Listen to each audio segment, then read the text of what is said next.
Hello everyone and welcome to another episode of Odd Muse where it's just me and you today. My favourite vibe, guys. I love a little solo ep. And today I thought I would talk about a hot topic because everyone has seen me over the years struggle a little bit without a CEO. So today's episode is basically about scaling a company to 30 million in sales and not having a CEO, and how that isn't a flex, guys, and just how I'm kind of ways in which I'm trying to find someone, why it's taken me this long, moments where I've just felt desperate for one, people I've gone to for help. So yeah, I figured this is a very good topic because the thing is, when you start a business, you really don't even think that you will, or at least I didn't. You really don't even think that you will get to a point where you're like building out a team, let alone hiring C-suite executives. So yeah, that's what we'll be covering today. And I think the main thing really is recognizing when you need a CEO, because I have had so many times where I've just run myself into the ground and told myself I need a CEO, but that is actually the worst time to hire because I've done that before. I've panic hired and it's really not worked out. And someone like that, it takes months to find. And I have been actively looking for around a year now. But I think obviously there was 4 years before I was kind of looking for a CEO.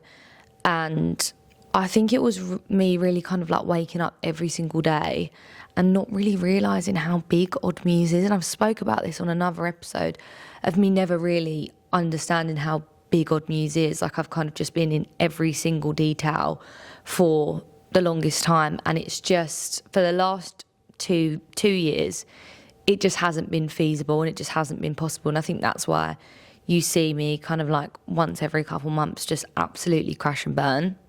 And I think for me, I mean, for the last 2 years is when I kind of really realised that I can't be the CEO of this company. One, I don't have the experience. I know the brand so well. I don't know the world and kind of the operations behind this business.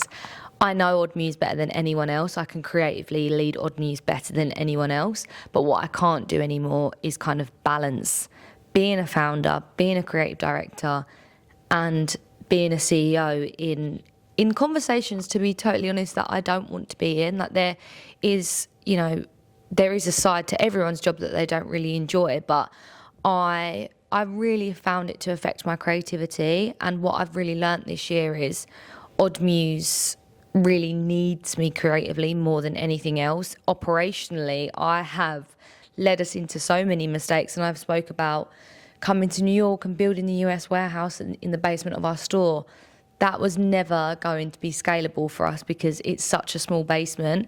And even when I think of before I had a 3PL in the UK, I avoided that so much. I just wanted to keep everything in-house. And what you realise is operationally there's so many things that you need to change to save money, to make it make sense, to offer the customer a good experience. And I think with me kind of like leading that is where I've made situations like 10 times more stressful. So yeah, I'm really kind of like looking to hand over that kind of part of the business. And I think it's better for me, but I also think it is better for Odd Muse. So I think going back to kind of like 3 raw moments where I really just was like, okay, Aimee, we need a CEO. The first one was in 2023, and that's when we done London Fashion Week. And this is before I had any managers, any like senior leaders in Odd Muse, and it was just me. And it was like our first kind of like project, and it was an event. So all things leading up to it was getting super last minute. I'd wake up every day to like 20 different people needing 20 different things, and I just didn't know what colour paint I wanted or what florals I wanted or anything like that.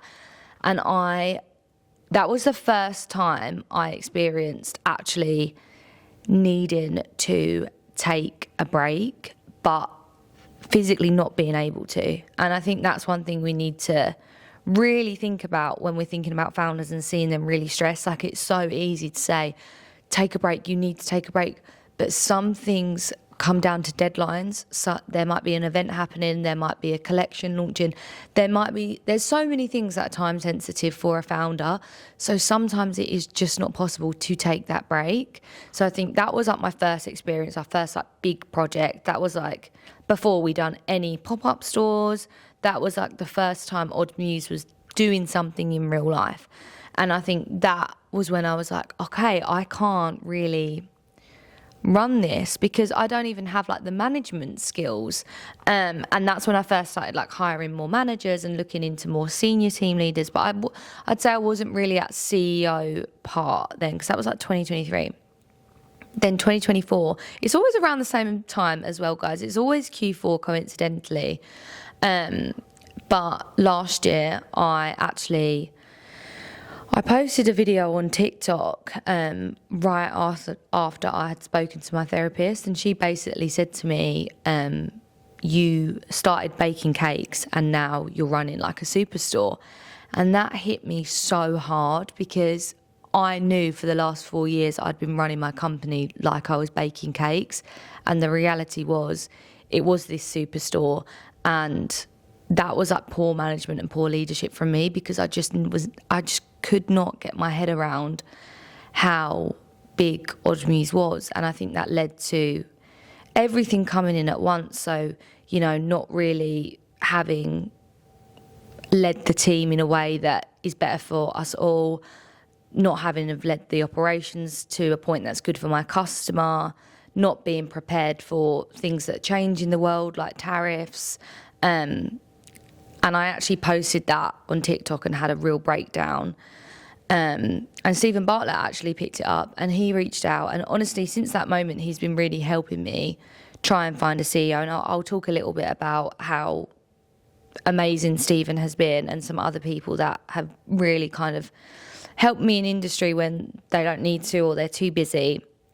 So I'd say last year was a big thing. And then again, Q4 this year, I feel like I've crashed and burned a little bit this year.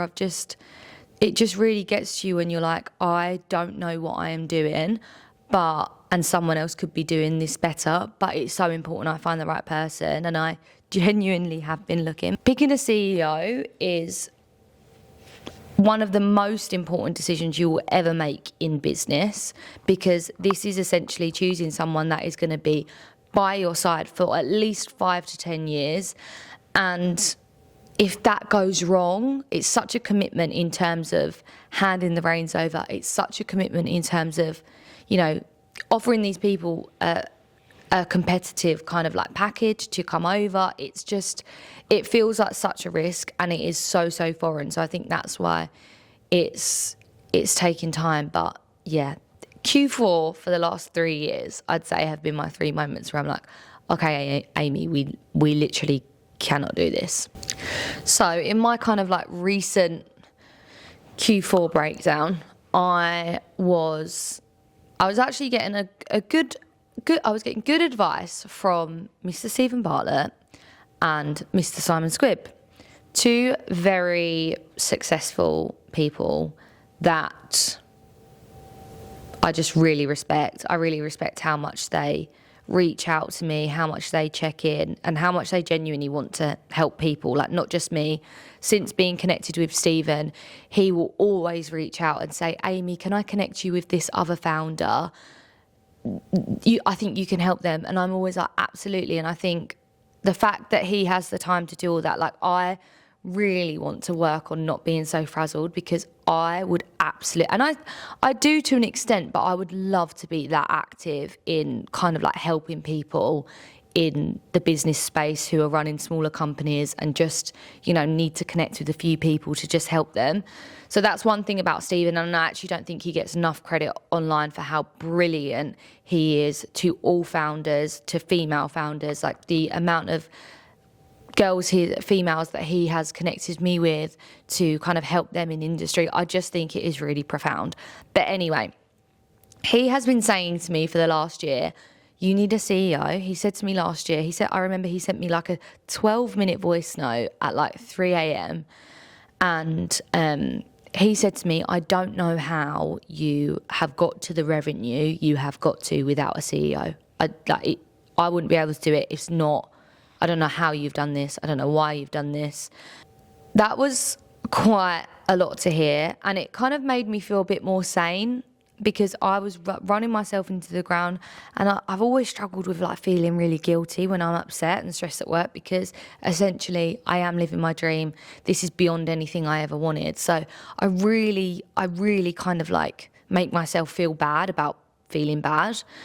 So that made me feel sane. And I remember he invited me down to his office on like a Monday at like 8 p.m. And he had me in a room with all his CEOs, and they were all women, which I loved. And they were just being kind of like really helpful. Like, who do you need? What traits do you want in someone? What are you looking for? And they were like taking notes, and they've still been like so active. They're like, email me anytime with any updates. Stephen recently sent me like 4 candidates that he knows are like actively looking to move on in their CEO roles. And for like literally 12 months, he has been so consistent in checking in and helping me find someone. And I just really appreciate that.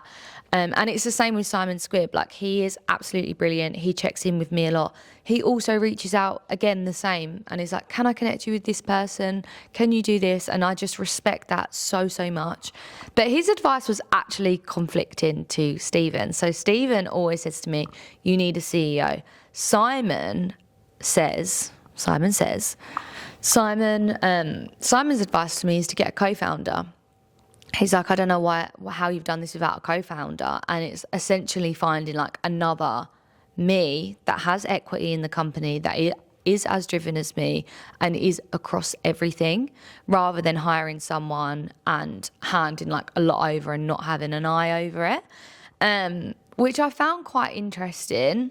And I'm still kind of like, I don't know what that would be. Like, co-founder feels like a much bigger step than a CEO. Like, co-founder is literally like choosing a life partner. I would imagine, like, if it doesn't work out, you can't just take your equity back, and you just don't want to go through that trauma of that not working out. So yeah, it's interesting that their advice is so conflicting, but I'm open to both. At the moment, I cannot find a CEO for love nor money. Maybe this podcast will help me find a CEO. But yeah, the co-founder thing is interesting, and I know that Simon had a really good experience onboarding a co-founder. So yeah, it's just interesting what sort of advice is out there. But honestly, guys, if I had my time again, and I say this to every female founder that is starting a business and reaches out to me, I always say this to them. I say start with a co-founder, because I would never, ever, I don't think I will ever launch another business again on my own. I think it is so, and a lot of people don't know that it is actually just me. Like, I don't have a co-founder. I'm not doing this with someone. It is so much pressure, and it has been so much pressure since, year one. Since year one, since we was doing 500k a year in revenue, since we started hitting millions, it has been so much kind of like back and forth and not being able to bounce off someone. And this is something that I spoke about when we had Ben come on from Lux Collective, and he said to me, like, I wouldn't have been able to do this without my brother Joe. Like, I would not have been able to be this creative force and this person on social media without Joe in the background, doing the operations, looking at the finances every day, you know, stepping in as HR. And I remember when we had him on the pod, that really kind of like resonated with me, because I was like, I don't know how I've been doing this all for the last 5 years. And then again, it just makes me feel sane about all my crash outs, because it does feel like I'm doing the impossible every single day. Right, let's speak about what I actually want in a CEO, for all the CEOs out there that might be watching. And also, you never know, guys, you might want a CEO one day. So here's what I've learned in hiring and who I want at the very top. So for a CEO, I think I want someone that is really operationally led. So when I'm looking into CEOs' backgrounds on LinkedIn, and I love to like stalk CEOs on LinkedIn, okay? And I look at their career history. A lot of the CEOs that if I could like go into a company and pick out, they have either come from a operational background or a buying background. Buying and ops really kind of like go 2 and 2. But I think they kind of just understand that side of the business. I love buying. I am a buyer, but it stops at the clothes. Like the inbounding of the stock, the margins, the tariffs, like that is where I completely kind of like check out.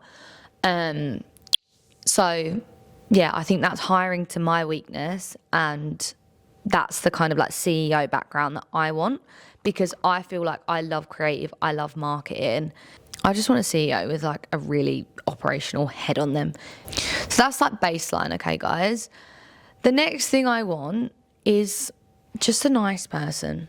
I just want my team. I don't want a CEO to come in and be this kind of like inaccessible person that is so high up in the company and is like work, super stressed, like don't talk to the CEO. I've never led my company like that, so I will not let someone come in and lead my company like that. So I think it's someone that doesn't really mind being so accessible to the younger teams. Like I want junior members of staff to absorb knowledge from this CEO, and that's always my intention when I am hiring senior level people. Like I'm always thinking about the younger people in my team. A lot of them have been with me from the very beginning, and I've always tried to hire leaders where there's not too many levels between them and they can just absorb knowledge from them. And I think sometimes it hasn't always worked out, but that has always been my intention. So I think for me, it just has to be someone that I really kind of feel that way from. So like just a really nice person, which sounds silly. I think I want a woman. Is that controversial to say, guys? I want a woman CEO. Producer, is that bad to say? No. You know, I've got some male leaders in Odd Muse. We've got Irfan. You guys know how much I love Irfan, my finance director. But yeah, for a CEO, I want a woman. I want a warm, slightly more experienced, slightly older, slightly more mature version of me. Because one thing I've learned, guys, in my journey of Odd Muse is I've always beaten myself up about being too nice.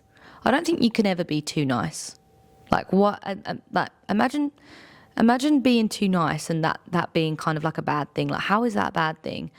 And I think that's why I really respect when someone comes into a company and can balance being nice with being productive. And that is someone who can relay feedback really, really well, who can take feedback really well, who can communicate to a team really well. Like I think someone with amazing communication skills coming in is like a huge thing for me. And I do think that hire is a woman for me. I'm sorry if it's controversial, but C-suites have been male dominated for a long time, so let's hear it for the girls. Another thing that I really want in a CEO is someone with a real global mind. Someone that hasn't just worked for UK companies and grown businesses in the UK. We have this huge customer in the US that we've always kind of like fell into, and we've always just had, and we've always just caught her on social media. Coming to the US, I have realised that I haven't even scratched the surface here. Like I haven't even dominated one city yet. So I want someone with a real global head on them, like super experienced in the US market and what the US girls want to see, what they react to, operationally what that looks like when you're shipping all over the US to, you know, offer an amazing service. And also the GCC, like the Middle East is huge for us. It's actually the percentage-wise, it's the highest growing region in the company right now, and I find that so interesting. Like, we have women in Dubai purchasing our bridesmaid dresses for a dinner. Like, that is a lifestyle that I just find so interesting and that I just like kind of fascinate about and I find so interesting. So someone with experience and like across globes, because I just feel like Odd Muse is such a well-suited product globally. I think we kind of like push this aesthetic that not enough brands do push on young women. When I started Odd Muse, I always say this, when I started Odd Muse, I feel like, especially in the UK, there were only brands facilitating to this club scene that didn't exist anymore. Like, we don't go to the clubs anymore. We go for a nice dinner. We don't buy for the weekends. We want clothes that we can see ourselves wearing again and again and again across seasons. We want easy capsule wardrobes, and genuinely, no brands were doing that in 2020, and I think that's why we saw such organic success so quickly. So, yeah, I'm so interested in other markets. Australia has been a huge market for us, and we've never really been intentional out there. I had someone come up to me before and say that they are on all Chinese social media and people talk about Odd Muse all the time, like would we ever do anything out there? And again, I wouldn't go to that market on my knowledge, but with a global CEO in the business, I'd feel more confident doing that. So someone global is a big importance for us. And I do think someone in kind of like someone who has worked at a fast growing e-commerce brand, I think where you have worked is really important. And, you know, I've seen a lot of CEOs in like the beauty industry, and I do think beauty is so different to Odd Muse. I think beauty is so different to fashion. And then someone with experience in like a fast growing e-commerce brand, and I would prefer that to be fashion, because it is such a different, since 2020, it's such a different landscape, and I think that's really important. So they're my traits in a CEO. Do I have any more? Let's check. I did write them down. I have them on my phone. What else have I got? Someone who loves fashion and business. Duh. No, yeah, that's it. Right, let's talk about as well how I stalk said CEOs. And this is a really good hiring tip, guys. This is actually something that someone from Stephen's team, actually no, Marissa from Perfect Head told me about this. And this is kind of what I do when I am bored, guys. And it is a platform called Juicebox. There is a platform called Juicebox, and it is basically kind of like a people GBT. You can put in, and it's a platform you have to pay for, but it's a lot cheaper than recruiters. And this is like a classic, like AI will take your job because, okay. So you basically put in everything you want in said person. So I would put, I'm looking for an e-commerce assistant. I want them to have worked in the US. I want them to have 5 years experience. I want them to have, I don't know, what else do I want in them? You can be so specific in terms of times of experience, skill set. Like you might want them to be an expert in Adobe and Shopify. Like you can put everything in, and it is going to scour the whole internet, LinkedIn, Instagram, articles. It is going to, in seconds, bring you up pages and pages and pages of people that they think would be good for the role, and you can reach out to them. And I think Marissa said she's had 7 really successful hires through this platform, and that's how I'm kind of like stalking CEOs. And I think that is such a good way of hiring, because the thing is with hiring, like you just want to get it right, and you're not always going to get it right. And when you don't get it right, that causes situations that you don't want to be in. Like some people just aren't supposed to be in the roles that they are put in, and that just leads to so many difficult conversations that I just think can be avoided. And I think Juicebox could really be me hiring a good CEO and just building out my team even further. I think I've had one of the best experiences hiring over the last 5 years. Like genuinely, I have such an amazing team, but I think moving into more like senior leadership roles, C-suite roles, I am kind of using this platform. So I think that's a good tip, guys. Download Juicebox, have a bit of fun with it. I think you can sign up for free, and then when you really want to start stalking people, you have to pay. But I think that is a new generation of hiring that is really going to be big in the next 5 years, I think.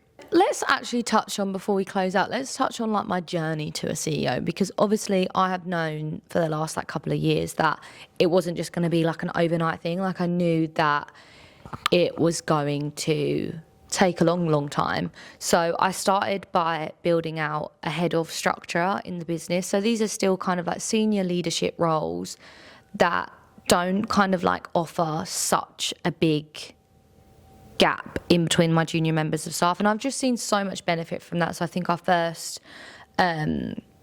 first person to come into the business in that role was Irfan, and that is he's actually a director, but he is our finance director, and he just kind of really offered the team some like sound, calm, structural advice with a lot of operational and financial side of the business. And I think that really kind of like helped the team. And then we kind of went into head of growth. And I remember when our head of growth started, and I just like loved seeing the junior members of the team really welcome someone like that. Come in with like all these amazing spreadsheets and all these amazing strategies, and we were genuinely like so ready to learn from someone like that. So that was our first head of growth. I recently just hired a head of retail because we have 3 stores now, and I want everyone who works in the store, there's like at least 6 people to every store, and I recognise that I am not the most accessible person, purely down to the fact that I am here, there, everywhere. I don't think it's entirely fair for the store staff to not have someone to turn to, but I also don't think it's fair on the stores to not have someone really like leading the strategy. So we recently hired a head of retail, which is amazing. And then we have other roles, so a head of buying, head of creative, and we've just seen a lot of benefit through having those kind of like head ofs. But what I've realised is there's so much day-to-day maintenance with Odd Muse. And to really start planning the future and the 5-year plan of Odd Muse and facilitating our growth, it is really that CEO hire. So I can stay kind of like creative as well. So I think head ofs was like my stepping stone to CEO. So now I feel like really ready. And I truly think 2026 is the year where I find the perfect person. I'm not going to put too much pressure on that, but I really think 2026 is the year for that. I'm feeling so positive about next year.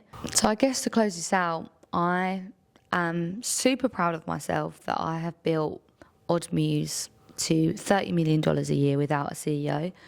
But I'm just not willing to do the next 30 million on my own.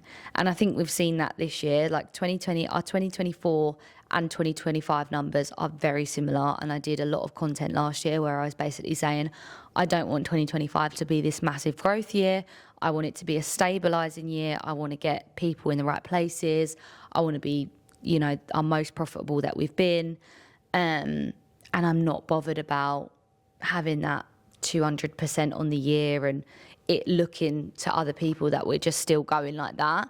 And I think that takes a lot for a founder to kind of say, like, I don't want that growth next year. And that's what 2025 has been all about.